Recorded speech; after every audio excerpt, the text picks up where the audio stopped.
Assalamualaikum warahmatullahi wabarakatuh. Nah, semoga di sana kalian sehat selalu ya. Oke, kita langsung aja kita bahas tentang materi hari ini. Materi hari ini tentang green theory, teori pendukung, membreakdown green theory menjadi angket atau skala. Nah, kemarin kan sudah diberikan tugas oleh Ibu mencari green theory. Sudah dapat semuanya masing-masing kan green teorinya? Oke, baiklah kalau memang sudah, ini ada grand teori dari teori dukungan sosial. Grand teori dukungan sosial dari Sarafino. Bu, kriteria grand teori itu bagaimana? Kriteria grand teori memang diusahakan yang sejelas mungkin. Sejelas mungkin menjelaskan tentang teori tersebut. Pertama, yang kedua adalah yang sesuai dengan penelitian kita, gitu ya. Oke, selanjutnya diisi tentang teori pendukung. Jadi, dukungan sosial menurut si A, dukungan sosial menurut si B, dukungan sosial menurut si C. Ini green teori saya gunakan yang Sarafino, yaitu dapat berasal dari berbagai sumber seperti pasangan, hidup, keluarga, teman, pacar, rekan kerja, dan organisasi komunitas. Sementara untuk teori pendukung yang lain seperti Sarason menyatakan bahwa dukungan sosial adanya transaksi interpersonal yang ditunjukkan dengan memberikan bantuan pada individu yang bersangkutan.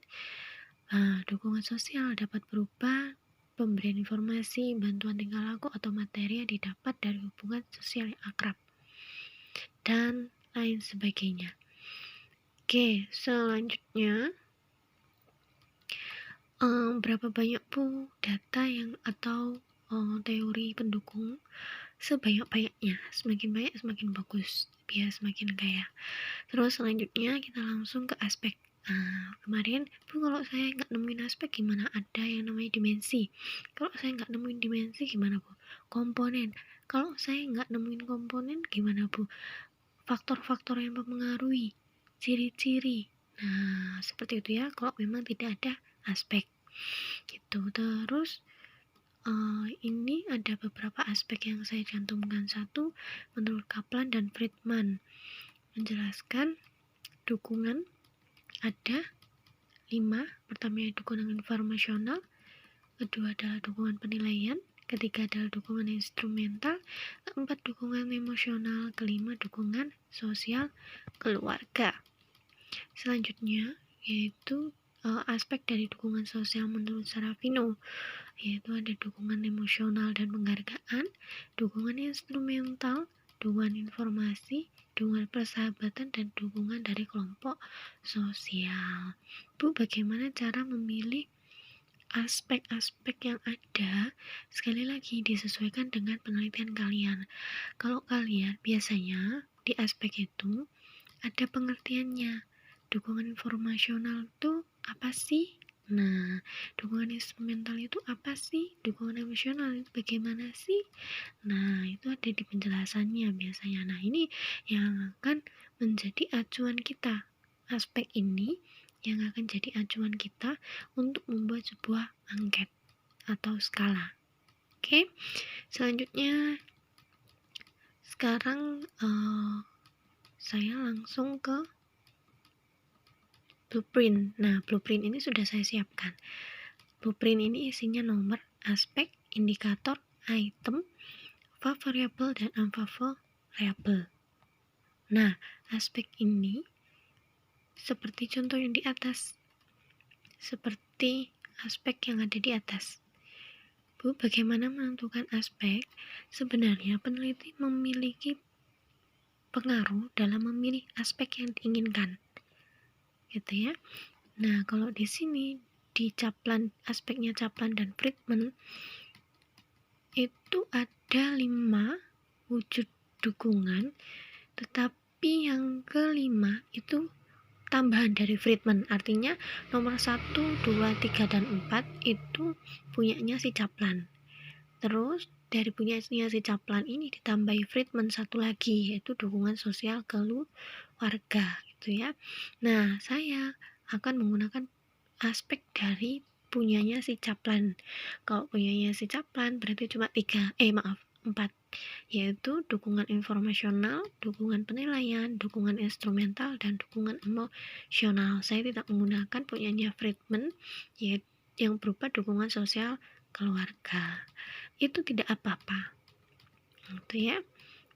Nah, saya tulis di sini di aspek, yaitu dukungan informasi, dukungan emosional, dukungan instrumental, dan dukungan penilaian. Gitu ya. Terus setelah kolom aspek ada yang namanya kolom indikator. Indikator ini apa, Bu? Kemarin sudah saya jelaskan, yaitu tentang apa yuk? Indikator keperilakuan. Maksudnya gimana, Bu? Lah, dukungan informasi artinya apa? Kembali lagi, dukungan informasi berfungsi sebagai kolektor, diseminator, atau penyebar informasi tentang dunia, menjelaskan tentang pemberian saran, sugesti, informasi yang dapat digunakan untuk mengungkap sebuah masalah. Terus kalau dukungan penilaian, yaitu adanya bimbingan umpan balik, membimbing, menengahi, pemecah masalah sebagai sumber validator identitas dan support penghargaan dan perhatian. Kalau dukungan instrumental berupa praktis dan konkret, diantaranya makan, minum, istirahat, dan sebagainya. Dukungan emosional itu berupa dukungan yang diwujudkan bentuk afeksi seperti kepercayaan diri, perhatian, mendengarkan, didengarkan, gitu ya. Terus dukungan sosial ini tadi saya nggak pakai karena punyanya si Friedman. Nah, kembali lagi dukungan informasi itu artinya apa tadi? Oh, dukungan informasi artinya yaitu saling bertukar informasi untuk memecahkan sebuah masalah. Kembali lagi ke pengertian awal. Nah, dari situ kita harus merumuskan apa ya perilaku yang cocok untuk mencerminkan sebuah dukungan informasi. Itu. Coba kita tulis saling memberikan atau saling bertukar informasi. Ciri-ciri indikator, bedanya aspek indikator dan item. Biasanya indikator itu sedikit lebih panjang daripada aspek, tapi indikator tidak boleh lebih panjang daripada item. Nah, item memang biasanya ada yang terdiri dari 3 kata, 2-3 kata, terus indikatornya panjang. Ada yang memang seperti itu. Nah, asalkan yang diukur itu tidak berupa afeksi yang masih belum jelas. Artinya benar-benar sudah jelas. Gitu ya. Contohnya, saya orang Indonesia. Itu sebuah item. Sementara indikatornya lebih panjang lagi, menunjukkan identitas kebangsaan seseorang. Nah, itu kan sudah jelas. Itemnya saya orang Indonesia, walaupun katanya lebih singkat, tapi sudah jelas. Menunjukkan identitas seseorang, kewarganegaraan seseorang, padahal indikatornya lebih panjang. Tapi kalau yang berhubungan dengan psikologis yang belum terlalu terlihat, usahakan, maksudnya belum terlalu terlihat apanya, terlalu terlihat perilakunya, tindakannya, dan belum terperinci, itu usahakan indikatornya lebih sedikit kata-katanya daripada itemnya, gitu ya. Bisa difahami? Oke. Selanjutnya, Bu, indikator bisa lebih dari 1, sangat bisa. Semakin banyak semakin bagus. Sekali lagi, sedari awal saya bilang, ini semakin banyak semakin bagus. Selanjutnya tentang dukungan informasi. Setelah saling bertukar informasi, yaitu enaknya apa? Coba saya tambahi, meminta saran dari ahli. Gini, indikator. Terus lagi dukungan informasi, yang dukungan emosional sekarang ya gantian. Terus dukungan emosional. Nah, untuk dukungan emosional mendapatkan perhatian dari orang lain. Siapa orang lain itu? Nah, orang lain itu ini kan belum umum, belum dijelaskan secara spesifik di indikator. Bisakah Bu dijelaskan secara spesifik di indikator sebelum ke item? Bisa. Kenapa? Semakin rinci itu memang semakin bagus. Tapi kalau memang pengen itemnya lebih banyak, artinya itemnya bisa berkembang lebih banyak, itu untuk indikatornya bisa diumumkan atau diumumkan seperti ini. Ya. Selanjutnya, mendapatkan perhatian dari orang lain. Orang lain ini siapa aja? Nanti dijelaskan atau di item tadi nanti. Oke, selanjutnya kita bisa lanjut dukungan emosional. Nah, apalagi ya? Oke. Orang lain merasa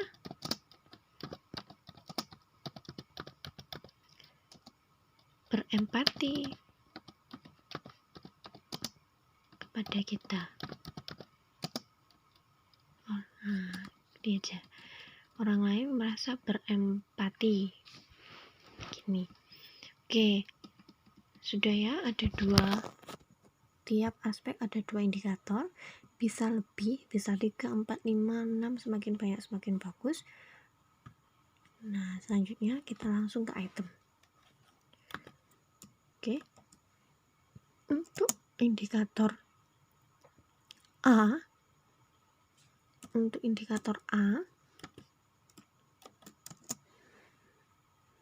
saling bertukar informasi. Itemnya saya bertukar informasi dengan teman sekelas. Nah, saya bertukar informasi dengan teman sekelas. Yang kedua, saya tidak suka berbagi info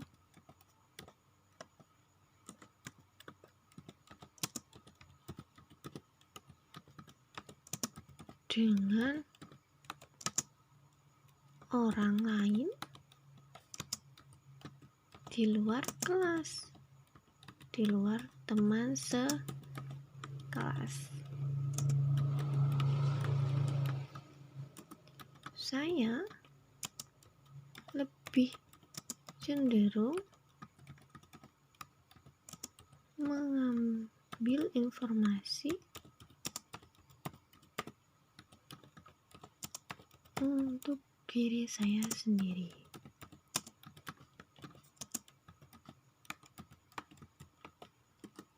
Saya mendapatkan informasi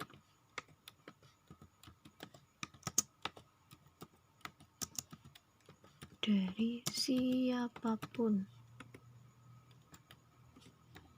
Nah, untuk satu indikator, maaf ini saya pindahkan ke kolom bawah dulu ya, biar lebih enak. Nah, untuk satu indikator itu bisa terdiri dari bermacam-macam item yang menunjukkan saling bertukar informasi. Contoh, kita dari awal dulu gitu biar lebih paham. Pertama yaitu dukungan informasi, aspeknya berupa dukungan informasi, indikatornya berupa saling bertukar informasi, itemnya yaitu saya bertukar informasi dengan teman sekelas. Saya tidak suka berbagi informasi dengan orang lain di luar teman sekelas. Saya lebih cenderung mengambil informasi untuk diri saya sendiri. Saya mendapatkan informasi dari siapapun. Nah, macam-macam pertanyaannya akan lebih bervariasi jika kalian sering membaca atau kalian sering melakukannya. Contoh, sering membaca ini, kalian sering membaca angket-angket di luar yang selama ini kalian ketahui tentang dukungan informasi, tentang tentang kereligiositasan, tingkat kereligiositasan dan lain sebagainya. Kalau saya tentang dukungan informasi, saya tak nyari angket dukungan informasi dari peneliti lain. Saya baca item-itemnya. Bagaimana pertanyaan-pernyataan yang dibuat oleh mereka. Nah, dari pertanyaan-pernyataan mereka itu saya mendapatkan banyak informasi, data, sehingga saya bisa semakin bervariasi dalam menulis sebuah item. Karena banyak sekali yang mengeluh kepada saya, terutama, Bu, saya tidak bisa untuk mengembangkan kata-kata. Terbatas kata-kata saya, Bu. Saya kurang paham, Bu. Saya masih bingung, Bu. Ini bagaimana item itu, Bu? Untuk bisa menjelaskan tingkah laku atau keperilakuan dari sebuah indikator. Ya, karena kamu masih terbatas dalam wawasannya. Artinya, kita harus terus membaca. Gitu ya. Oke. Membaca tentang apa? Yaitu tadi saran saya. Kita nyari angket tentang dukungan informasi, kita baca tentang pertanyaan atau item dalam angket tersebut dari peneliti lain. Nah, kalau mau menggunakan seluruhnya saya tidak sarankan. Tapi kalau terinspirasi, terus kalian memodifikasi sesuai dengan tujuan penelitian kalian, itu masih diperkenankan. Gitu ya. Tapi kalau copy paste, tidak ya. Tidak dilakukan ya. Oke. Selanjutnya kita membahas tentang indikator yang kedua dari aspek dukungan informasi.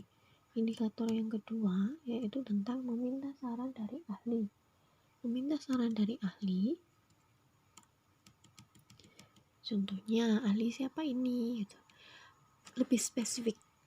Kalau indikator tadi bisa lebih umum, sementara kalau pada item itu lebih spesifik, bisa dispesifikkan.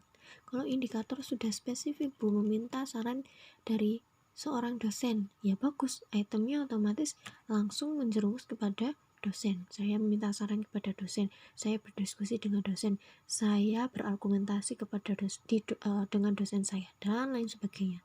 Jadi lebih fokus. Tapi kalau memang indikatornya masih umum, nah ini juga bagus juga, artinya itemnya lebih lebar, lebih luas, bisa dosen, ahli kan bisa siapa saja, bisa memang paman saya yang berpengalaman di bidangnya dan lain sebagainya, gitu ya. Kita tulis saya meminta saran tentang tugas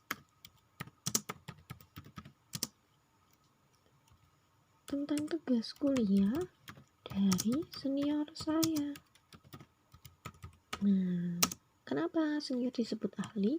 Karena dia sudah pernah mendapatkan tugas tersebut. Contoh seandainya seperti itu ya.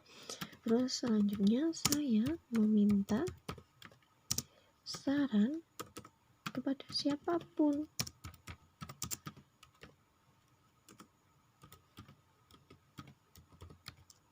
untuk penyelesaian tugas saya. Kalau memang konsennya ini atau konsen kalian, penelitian kalian adalah tentang menyelesaikan sebuah tugas di kampus, sekolah, dan lain sebagainya. Bagaimana kalau meminta saran dari ahli ini tentang sebuah masalah saya, masalah pribadi, Bu?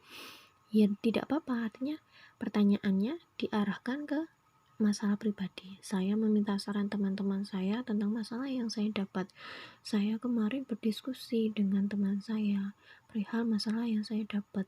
Masalah yang saya dapat membuat saya bisa mendapatkan banyak saran untuk kedepannya dalam menyelesaikan masalah tersebut. Gitu ya. Oke, saya anggap kalian paham. Untuk selanjutnya saya tidak isi, kalian nanti bisa mengeksplornya sendiri.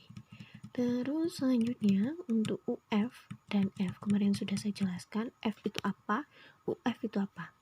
F itu adalah alpha variable, UF itu adalah alpha variable. F F itu artinya item tersebut cocok atau sesuai dengan aspek.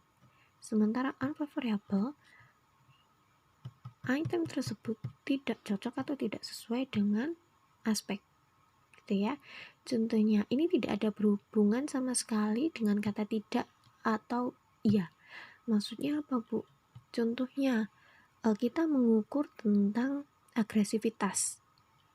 Ya kan, kita mengukur tentang agresivitas, otomatis yang kita ukur adalah seberapa banyak durasi anak tersebut atau orang tersebut melakukan agresivitas. Saya memukul teman, saya sering mencubit teman saya sedikit-sedikit memukul kepala teman saya dan lain sebagainya. Nah, kelihatannya memang kok jahat ya orang tersebut. Saya ganti itemnya, saya tidak suka memukul teman, saya risih melihat teman yang memukul teman yang tanpa alasan dan lain sebagainya. Padahal itu yang salah. Kita mengukur agresivitas, tapi pertanyaannya yang favorabelnya kok malah yang menunjukkan ketidakagresivitasan. Ini bukan tentang benar atau salah, tapi bagaimana kita mengukur sebuah konstruk teoritik, konstruk psikologis seseorang. Bisa difahami ya sampai di sini? Jadi ini bukan berhubungan dengan iya atau tidak berhubungan dengan benar atau salah, tapi yang sedang kita lakukan adalah mengukur konstruk psikologis seseorang atau individu. Baiklah, saya bahas lagi tentang F dan UF. Karena aspeknya dukungan informasi, indikatornya berupa saling bertukar informasi, itemnya berupa saya bertukar informasi dengan teman sekelas, artinya ini kan cocok ya dengan indikatornya. Nah, makanya kita tulis F. Terus yang kedua, B, saya tidak suka berbagi informasi dengan orang lain di luar teman sekelas saya. Nah, ini sudah berbeda dari indikatornya, ditulis UF gitu ya. Oke, saya lebih cenderung mengambil informasi untuk diri saya sendiri. Nah, ini kan di sini tulisannya saling, tapi dia lebih cenderung mengambil informasinya sendiri. Artinya dia tidak berbagi sama teman-teman yang lain informasinya, dipek dewe informasinya itu. Nah, akhirnya dia jadi UF. Ingat, ini bukan tentang kamu benar atau salah, tapi ini tentang bagaimana mengukur sebuah konstruk psikologi seseorang. Saya mendapatkan informasi dari siapapun, ini berarti F. Begini ya. Dan seterusnya. Bu, bagaimana kalau dalam angket saya tidak ada UF? Apa boleh? Boleh. Gitu ya. Bu, bagaimana kalau angket saya banyak UF-nya? Apa enggak apa-apa, Bu? Enggak mempengaruhi hasilnya atau enggak? Boleh. Maksudnya mempengaruhi, pasti mempengaruhi, karena tujuan UF itu sendiri ada. Apa, Bu, tujuannya UF? Kan jadi bingung, Bu. Ya, tujuannya UF adalah untuk membingungkan para responden. Artinya, biasanya orang-orang yang mengisi atau responden yang mengisi angket atau skala itu ngawur, asal-asalan. Tujuannya ada UF untuk mengecoh. Oh, orang ini beneran mengisi atau enggak, gitu kan?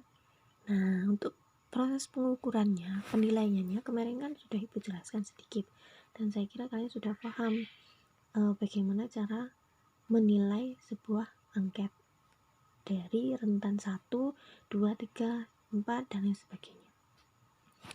Itu ya. Oke, kalau sampai sini ada pertanyaan. Jika ada pertanyaan, silahkan kirim via WA grup, nanti kita diskusi di sana. Nah, untuk tugasnya, karena kemarin kalian sudah mereview apa yang saya jelaskan kemarin dan hari ini, tugas selanjutnya adalah kalian membuat blueprint ini. Blueprint berupa aspek, indikator, item kalian, favorable dan unfavorable. Bu, apa masih saya bisa berdiskusi dengan Ibu? Sangat bisa, kapanpun saya open. Oke? Ini tugas individu ya. Kemarin kalian sudah mencari green theory, kalian juga sudah mendapatkan aspek-aspek dan kawannya. Bagaimana kalau yang tidak memiliki aspek, Bu? Sebenarnya kalian bisa membreakdown. Membreakdown itu artinya bisa membahasakan lebih baik, lebih luas. Contohnya ini punyanya Sarason dalam SMAT tahun 94 yang menyatakan bahwa dukungan sosial adanya transaksi interpersonal yang ditunjukkan dengan memberikan bantuan pada individu yang bersangkutan. Dukungan sosial dapat berupa pemberian informasi, bantuan tingkah laku, ataupun materi yang didapat dari hubungan sosial yang akrab. Dapat membuat individu merasa diperhatikan, bernilai, dan dicintai. Nah, dari pengertian ini bisa di-breakdown menjadi sebuah aspek gitu. Tapi kalau nggak ada ininya bagaimana, Bu? Saya akan memudahkan, artinya kalian bisa mencari teori yang lain yang memang sudah ada aspeknya biar lebih mudah gitu ya.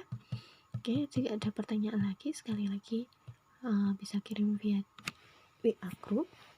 Terus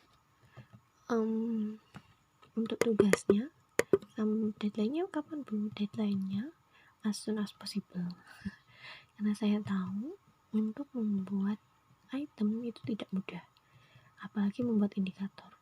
Pasti akan masih banyak pertanyaan dalam diri kalian.